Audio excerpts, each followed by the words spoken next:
This week, our scripture reading comes from Exodus chapter 3, verses 1 through 15. It's a passage that should be very familiar to everybody, where it's the Moses' encounter with God at the burning bush. And I'm going to share that scripture with you and then share what really jumps out at me every time I read this particular passage. And then we'll talk a little more about the larger picture. So beginning in verse 1, Moses in the burning bush. One day Moses was tending the flock of his father-in-law Jethro, the priest of Midian. He led the flock far into the wilderness and came to Sinai, the mountain of God. There the angel of the Lord appeared to him in a blazing fire from the middle of a bush. Moses stared in amazement though the bush was engulfed in flames, it didn't burn up. "This is amazing," Moses said to himself. "Why isn't that bush burning up? I must go see it." When the Lord saw Moses coming to take a closer look, God called to him from the middle of the bush, "Moses, Moses." "Here I am," Moses replied. "Do not come any closer," the Lord warned. "Take off your sandals, for you are standing on holy ground. I am the God of your father, the God of Abraham, the God of Isaac, and the God of Jacob." When Moses heard this, he covered his face because he was afraid to look at God.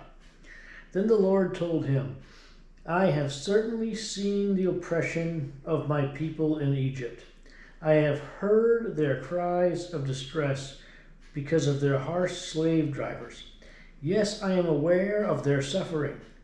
So I have come down to rescue them from the power of the Egyptians and lead them out of Egypt into their own fertile and spacious land. It is a land flowing with milk and honey, the land where the Canaanites, Hittites, Amorites, Perizzites, Hivites, and Jebusites now live. Look, the cry of the people of Israel has reached me, and I have seen how harshly the Egyptians abuse them. Now go, for I am sending you to Pharaoh. You must lead my people Israel out of Egypt." But Moses protested to God, "Who am I to appear before Pharaoh? Who am I to lead the people of Israel out of Egypt?"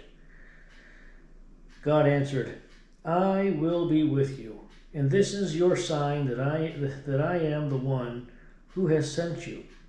When you have brought the people out of Egypt, you will worship God at this very mountain." But Moses protested, "If I go to the people of Israel and tell them, 'The God of your ancestors has sent me to you,' they will ask me, 'What is his name?' Then what should I tell them?"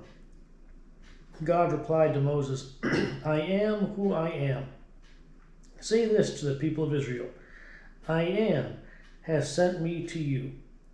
God also said to Moses, "Say this to the people of Israel, 'Yahweh, the God of your ancestors, the God of Abraham, the God of Isaac, and the God of Jacob, has sent me to you. This is my eternal name, my name to remember for all generations." This is the word of the Lord. So this passage, what really always speaks to me, starts up in verse 7, where it says, "Then the Lord told him, I have certainly seen the oppression of my people. I have heard their cries of distress. Because of their harsh slave drivers, yes, I am aware of their suffering. So I have come down."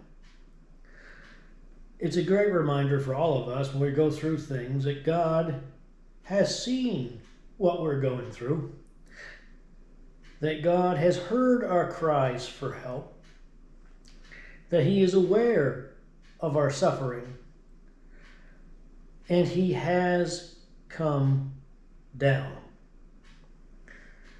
And as you go through the Exodus story and watch as Moses goes back to Egypt, you'll see that he doesn't immediately bring the people out of Egypt. It goes through 10 plagues, and Moses gets frustrated with the ministry God called him to because he wasn't getting quick results. And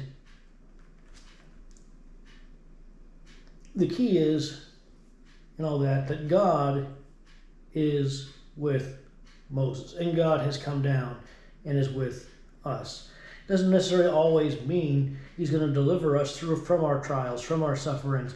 It just means he is right there with us, going through it, carrying us through it. And I find a lot of comfort in knowing that and hearing that. And also you have the many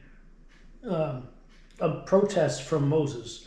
He's not done protesting, by the way. This conversation goes through chapter 4 as well, halfway through chapter 4. And Moses will eventually try to say, well, I can't speak. And then God will say, well, who made your mouth? And says, okay, I'll send Aaron, he can speak. And God tells Moses, it's not so much you, it's me that's working in and through you. I'm sorry, that just sounded, I laughed because that sounded funny to say that.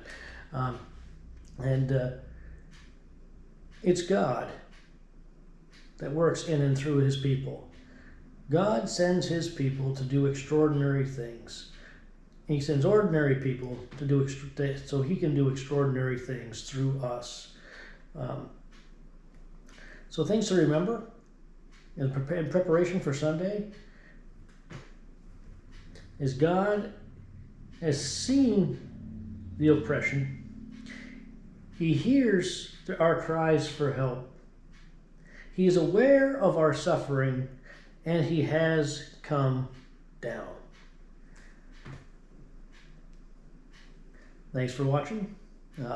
Hope to see you Sunday.